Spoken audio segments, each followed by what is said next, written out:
Senhor seja louvado através das nossas vidas, amém? Vamos ficar de pé, irmãos, vamos ler a Bíblia. Gênesis capítulo 22, verso 10 ao 13.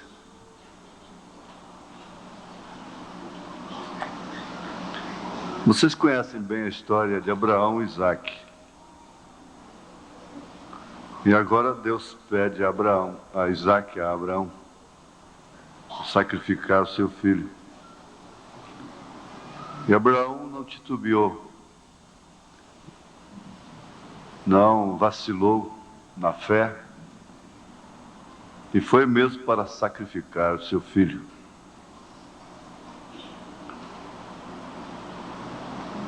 O que nós não queremos fazer, não é? Mas Abraão fez. E ele não foi com esperança de Deus barrar a mão dele, não. Ele foi para matar mesmo. Verso 10. Estendeu Abraão a sua mão e tomou o cutelo para imolar o seu filho. Mas o anjo do Senhor lhe bradou desde os céus e disse: Abraão, Abraão. E ele disse: eis-me aqui. Então disse: não estendas a tua mão sobre o moço, e não lhe faças nada, porquanto agora sei que temes a Deus, e não me negaste o teu filho, o teu único.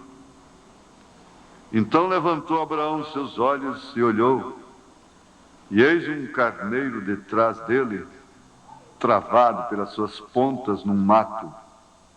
E foi Abraão e tomou o carneiro e ofereceu-o em holocausto em lugar de seu filho. Te damos graças, Senhor, porque aquela cena é revivida nesse instante. Nós sabemos que supostamente houve esse argumento lá no Calvário. Como o Senhor poupou a Isaque na hora da morte, na hora da tentação, o Senhor seria poupado também lá na cruz. Mas o Senhor não poupou o seu filho, como disse São Paulo, sacrificou-o mesmo, de verdade, o abandonou no Calvário, por amor de nós. Se nós podemos nos colocar aqui nesta hora de pé, com plena justificação da nossa fé, foi por causa disto. E logo o Senhor mostrou que ele não ficaria na sepultura, ressuscitou no terceiro dia, e aqui está a justificação da nossa fé. Pedimos aceitar a nossa gratidão diante do Senhor, diante do teu trono da graça. Que essa aliança seja sempre lembrada nos nossos corações, nas nossas vidas, em nome de Jesus Cristo. Amém. Podeis assentar-vos. A desobediência do homem para com Deus é não ser obedecido, respeitado pela mulher. Por sua vez, os filhos se tornam rebeldes, irreverentes, entre aspas, na linguagem de Paulo, desobedientes aos pais, sem afeto, irreconciliáveis, rebeldes. Disso aí nós temos uma cadeia tríplice. O homem desrespeita a Deus, a mulher desrespeita o homem, os filhos desrespeitam os pais. Nós encontramos isso em 1 Coríntios 11, quando Paulo diz para a mulher não cortar o seu cabelo, porque ela desonra o homem. E o homem ter o cabelo crescido, a menos que fosse nazireu, no tempo da lei, então ele desrespeitaria a Cristo, a Deus. Desonraria a Deus, desonra a Deus. A mulher cortando seu cabelo, ela desonra a sua cabeça, que é o marido. Consequentemente, pais que não obedecem a Deus, filhos que desrespeitam os pais. Nós vemos que o irmão Brana não perdeu nem um instante seus sentimentos para com os seus, para com sua família, para com seus filhos, para com os estranhos, para com seus próprios inimigos, porque primeiramente ele não perdeu os seus sentimentos para com Deus. Amigo, a palavra amigo de Deus é bem exemplificada através da vida de Abraão. Abraão, amigo de Deus, que teve os seus sentimentos completamente sensibilizados pela presença e pela promessa de Deus.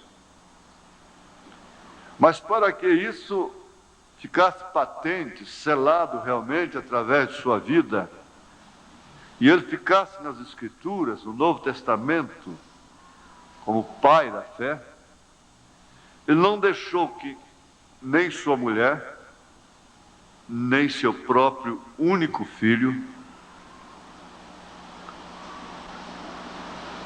ficasse entre ele e Deus.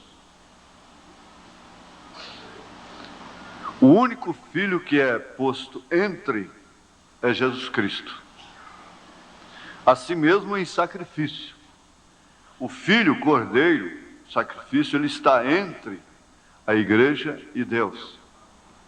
Por isso que a igreja noiva não peca diante de Deus, porque ele olha para ela através do filho sacrificado, através do cordeiro sangrento. E o vermelho olhado através do vermelho fica branco. Então se cumpre aquilo que está escrito, que seus pecados se tornam mais alvos do que a branca neve. Foi isso que Abraão, o amigo de Deus, fez. Ele não deixou que os seus sentidos paternos se colocassem, ou colocassem Isaque entre si e Deus. Deus ficou antes de Isaque. Para chegar até Isaque, ele tinha que passar por Deus. Por isso Deus teve confiança de pedir para ele uma coisa impraticável, uma coisa difícil, ou talvez impossível, de lhe sacrificar o seu próprio filho. Eu tenho meditado sobre isto, e às vezes dá para a gente conversar com Deus no lugar de Abraão. Argumentar. Escuta, Senhor, eu não contava mais com filhos. É bem certo que na minha juventude, enquanto minha mulher tinha possibilidade, eu próprio, eu desejei ardentemente um filho com essa mulher amada, que é Sara. Mas mesmo tendo todas as condições exteriores, aparentes, ela não teve a condição subjetiva, interior. Ela teve sua madre, o que estava oculto, fechada. Ela não concebeu. Então, quando nós estávamos já velhinhos e não mais aspirávamos aquilo, o Senhor veio a nós espontaneamente, voluntariamente. Nós não estávamos orando, pedindo um filho, angustiados. E Senhor veio e ofereceu esse filho. E nós passamos por essa experiência toda, dessa transformação, e obtivemos esse filho da promessa. E agora o Senhor me pede para imolá-lo, matá-lo, sacrificá-lo. Isso quer dizer, eu posso pegar um ator e botar esse homem para falar isso com Deus. E até filmar esse homem falando isso com Deus.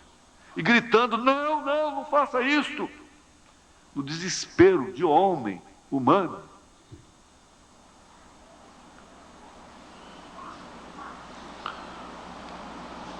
Agora, o que você faria numa hora como esta? Nós sabemos que a igreja,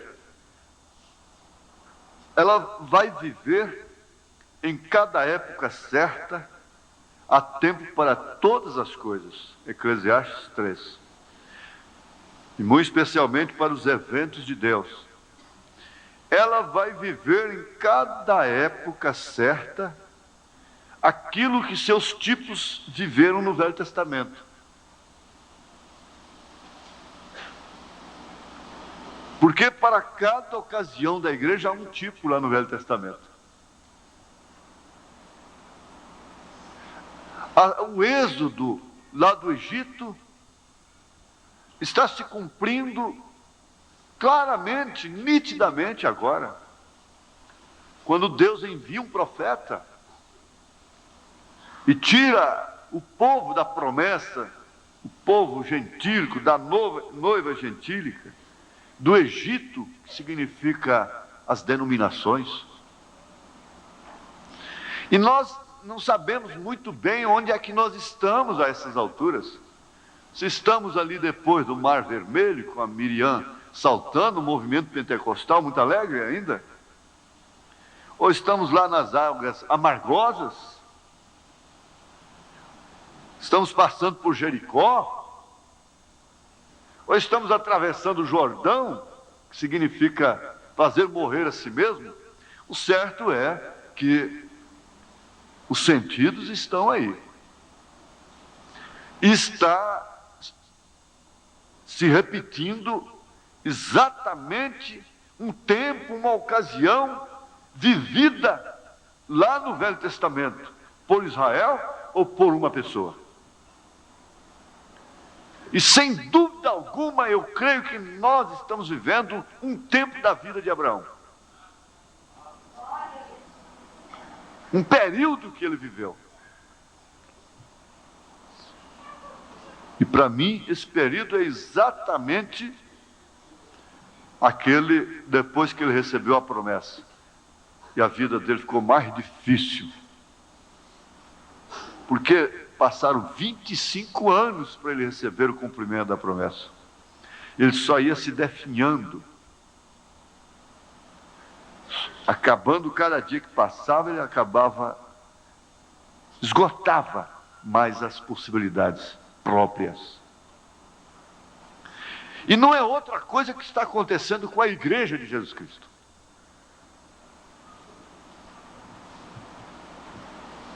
Agora, isso não deve fazer com que ela perca os seus sentimentos para com Deus, muito menos para com os seus. Abraão não deixou se misturar por ordem divina com sua parentela. O profeta disse que seu nível de fé não iria nem um pouquinho a mais do nível de fé do seu povo, de seus parentes. E estando de fora, ele podia fazer muito mais por eles. Porque lá dentro ele se tornaria um cidadão comum da família.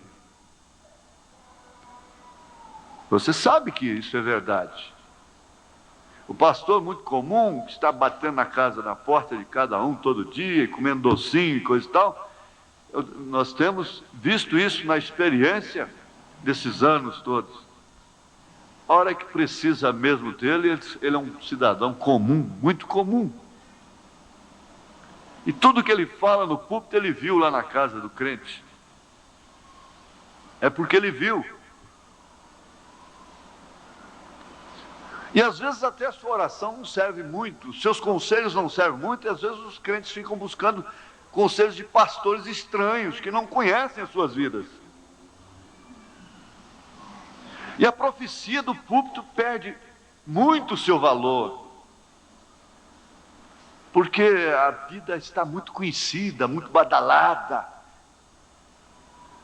muito incomum. Agora, Abraão não perdeu o sentimento pelos seus. Isso ficou provado quando ele intercedeu por Ló. E chegou até mesmo a ir lá e libertar a Ló.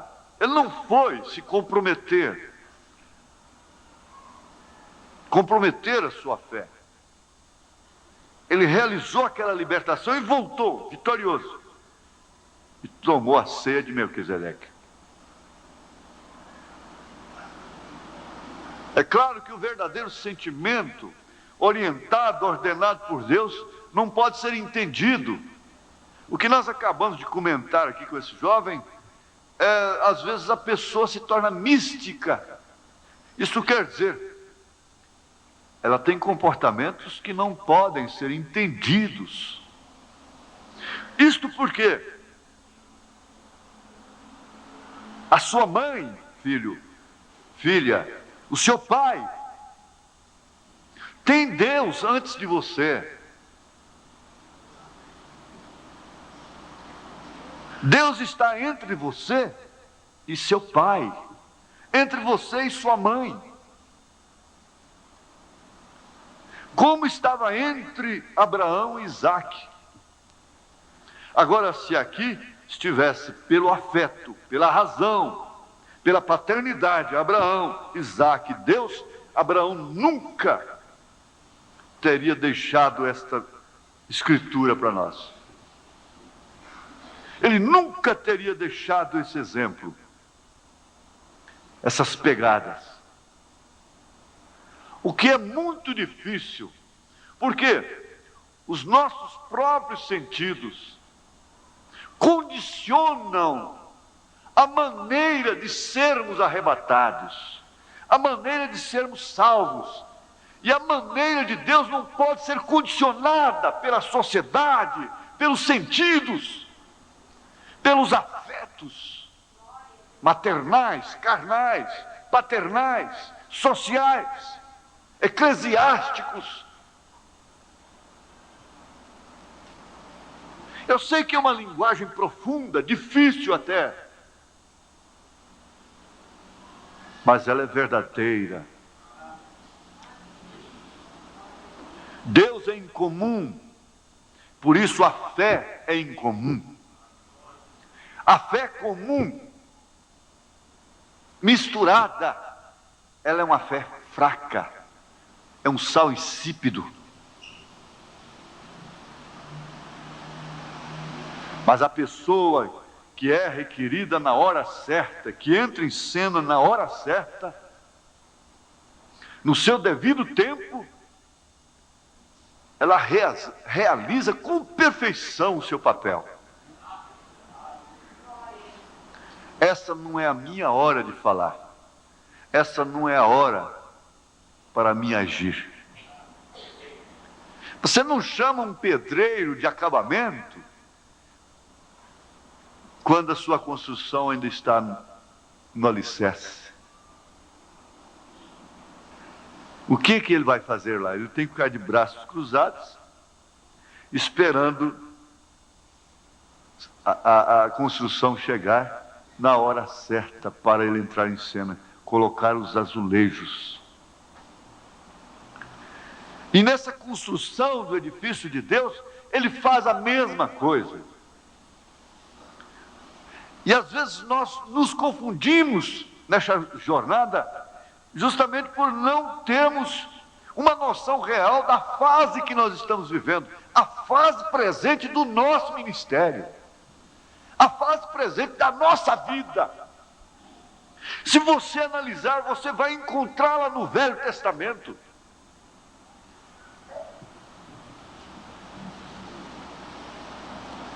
Isaque não ficou entre Abraão e Deus. Isso veio para mim numa madrugada, assim, quase perto. Quando foi chegando perto, eu caí em mim, não tive coragem. Eu não tive coragem. Eu acredito que não foi hora, não era hora, apenas uma demonstração. Era uma visita à terra. É uma amostra. Eu não tive coragem. Mas quando isso aqui se realizar, nós nos tornaremos místicos, é claro. Eu não creio que isso é só para mim, e que isso não será somente para um indivíduo à parte. Mas aquilo vem tão perto de você, que você se sente do outro lado, praticamente uma outra dimensão. Aí vem aquela expressão que o irmão Brana usa, aquele desafio, diz: você não tem coragem de receber o Espírito Santo. Por quê? Por quê? Porque nós não temos que orar hoje. Sonda-me, ó Deus, vê se há em mim algum caminho mau. Porque todo caminho mau que há na sua vida você sabe. A revelação da mensagem não deixa. Você sabe que está errado. Você sabe que aquilo está errado, irmã. Você sabe que não está certa essa posição sua. Você sabe que não está certa aquela sua posição, irmão. Você sabe pela própria eleição que você tem. Você é predestinado, você é predestinada. E você provou desse dom celestial. E você jamais pisará nele. Você pode não ter coragem, a ousadia para entrar nele por um tempo. Mas você sabe que haverá um tempo que você vai entrar nele, véu adentro.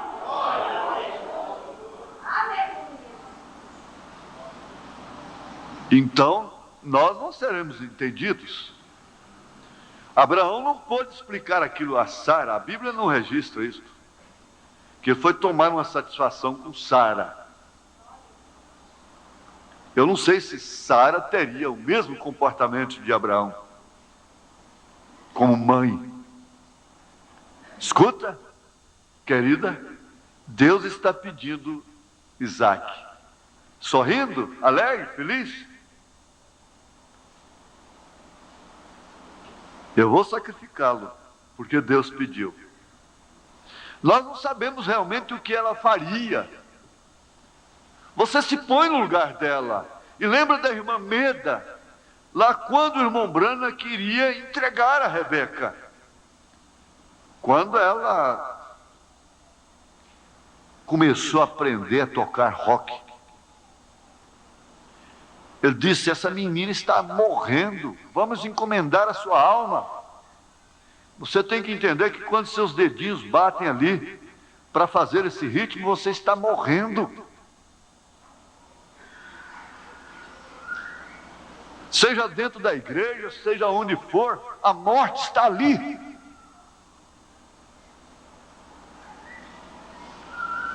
Quer dizer, quem tiver a mãe, que tiver a mesma noção que aquele pai teve, entenderá que aquela filha está morrendo.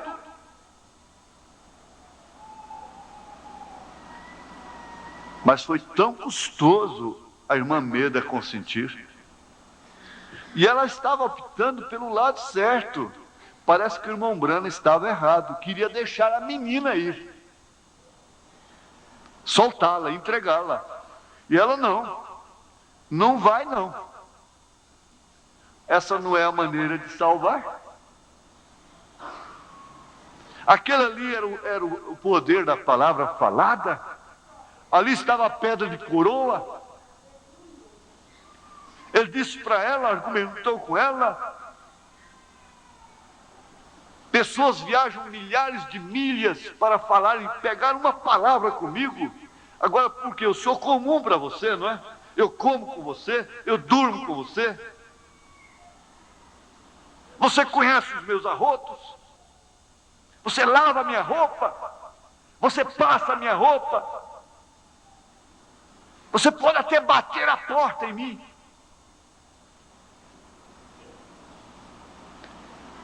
Então eu sou um homem comum aqui dentro de casa, enquanto outros viajam milhares e milhares de milhas para pegar uma palavra minha. Foi difícil. É que Deus estava entre ele e a filha, e a mãe estava diferente. A mãe tinha a filha entre si e Deus. Até que a mãe pulou para o lado, no lugar do pai, junto com o esposo, junto com o marido, que é com quem ela deve estar. Aí então veio a salvação da filha. Isso é tão claro. Você pensa que isso aconteceu na casa do profeta por acaso? E isso está registrado na Bíblia, na mensagem por acaso? Não. Isso é para você. É para nós. Vai ter que acontecer a mesma coisa lá na casa da irmã Muser, para que a palavra falada entre em cena. Não tenha dúvida disto. Se o nosso visitante não entende alguma coisa, porque isso é coisa profunda, continue no nosso meio, que você vai entender aos poucos. Agora, qual seria o comportamento de Sara naquele caso? Mas acontece que Abraão não consultou, como Paulo disse, eu não consultei a carne e o sangue. Porque se ele fosse consultar a carne e o sangue, ele teria que consultar a mãe. Consultar a carne e o sangue. E Jesus disse para Pedro, não te revelou a carne e o sangue. Você entende sempre que isso tem um paralelo com o espiritual. E os nossos sentidos se põem entre nós e a nossa alma. E o nosso espírito. E esses sentidos querem aceitar as coisas de Deus somente sob suas condições. E a primeira condição que ele explora é a social. Agora, se um pai hoje não pode bater num filho, corrigir um filho, quanto mais matar um filho. Sacrificar um filho. Isso é uma loucura. Ninguém deve fazer isso, é claro. Nem pensa nisto, em sacrificar um filho fisicamente. Mas ele entende que aquele filho está morto. O pai do filho pródigo diz, teu irmão estava morto e reviveu.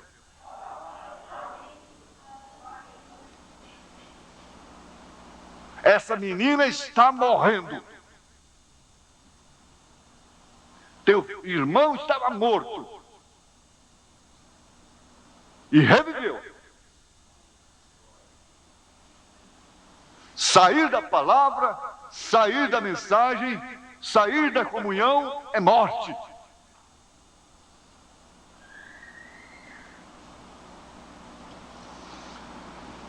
Agora isso vem até perto da gente. E parece que é só um saltozinho assim, e você passa para aquilo. Davi tinha entre si e Betseba Urias. Urias estava entre Betseba e Davi. E Davi, então, uma vez possuindo a Betseba e tendo nela um filho, ele teria que tirar Urias de entre si e a mulher. E o que fez ele? Ele mandou Urias para a batalha, se pôr na frente do pilotão. E na batalha então ele morreria. E morrendo, ele sairia de entre os dois.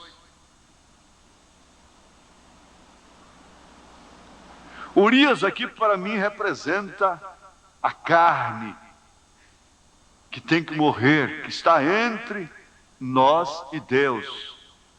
O irmão Branham disse assim, eu falo baseado na mensagem, que se esse primeiro esposo não morrer, você não se casará com Cristo. Porque Cristo não casa com a mulher que tem marido vivo. Porque ele próprio disse que ele será adúltero. A mulher revelada, por sua vez, não casa com um homem que tem mulher viva. Se ela é revelada, se ela conhece Romanos 7, Mateus 19, 1 Coríntios 7, ela sabe que ela vai viver em adultério também.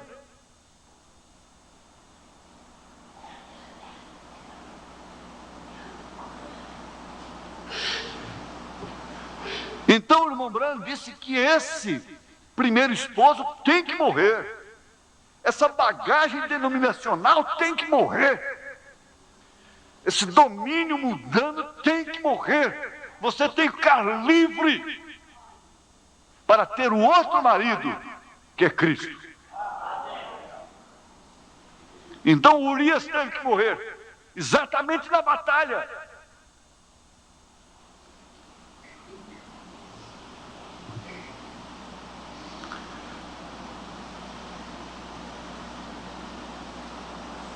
Tinha que perder esses sentimentos para consigo. Os sentimentos para consigo. Automisericórdia. Tem que sair de entre si, entre você e o seu espírito. O irmão Branham chegou a dizer para a sua esposa: saia do meu caminho. Ele não estava com isso dizendo para ela: escuta, arruma sua mala, vamos para o cartório, vamos nos divorciar, cai fora de mim. Sai do meu caminho. Vai embora, suma. Não.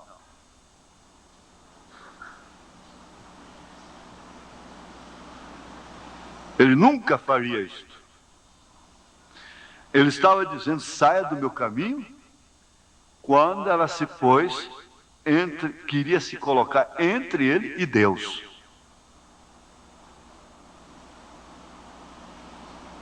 Saia do meu caminho para com Deus.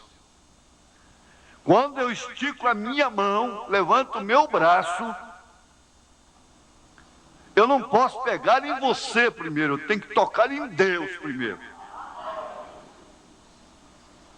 Só assim eu poderei cumprir o meu ministério. Porque esse não é um ministério comum. Ele não é um ministério qualquer. Ele não é um ministério que depende de apoio social, moral, social, religioso. Ele é um ministério levantado direto por Deus. E eu devo unicamente, exclusivamente, satisfação a este Deus. Saia do meu caminho. Foi assim que Jesus disse a Pedro, assim que acabou de dizer: tu és Pedro, e sobre essa pedra edificarei a minha igreja, e lhe dou a chave do reino dos céus, e tudo mais. Ele acabou dizendo: para trás de mim, Satanás. Isso quer dizer: sai do meu caminho. Agora, porque você teve uma revelação, você já quer atravessar o meu caminho entre mim e a cruz. Você não quer que eu morra. Aqueles que nos amam por afeto, por parentesco, não quer que nós soframos por Jesus Cristo. Não querem que nós sejamos sacrificados, criticados nas escolas, criticadas, zombadas, impedidas de estudar, frustradas em seus direitos sociais.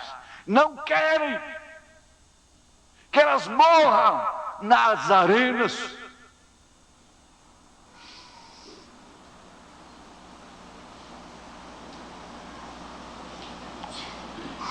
Aqui na mensagem, estou terminando, estranho, o profeta diz: como eu vejo pessoas doentes, se eu não posso ter sentimento por aquelas pessoas enfermas, eu não posso lhes fazer nenhum bem. Eu tenho que ter sentimento por elas. Agora a igreja está discernindo entre o sentimento, filhos que têm que discernir os sentimentos naturais pelo seu pai, pela sua mãe, vice-versa, pais discernir o sentimento que tem que ter pelos seus filhos, sem deixarem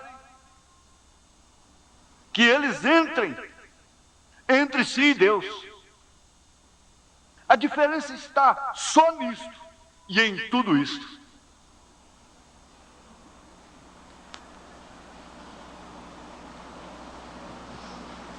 Eu tenho que ter sentimento por elas.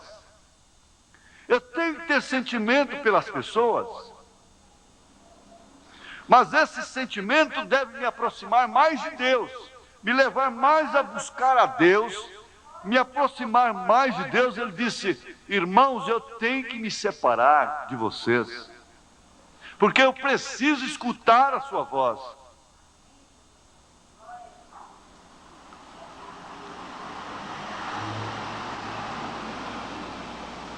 E da mesma maneira com você, da mesma maneira, eu tenho que ter sentimento por você, e eu não posso ser seu irmão.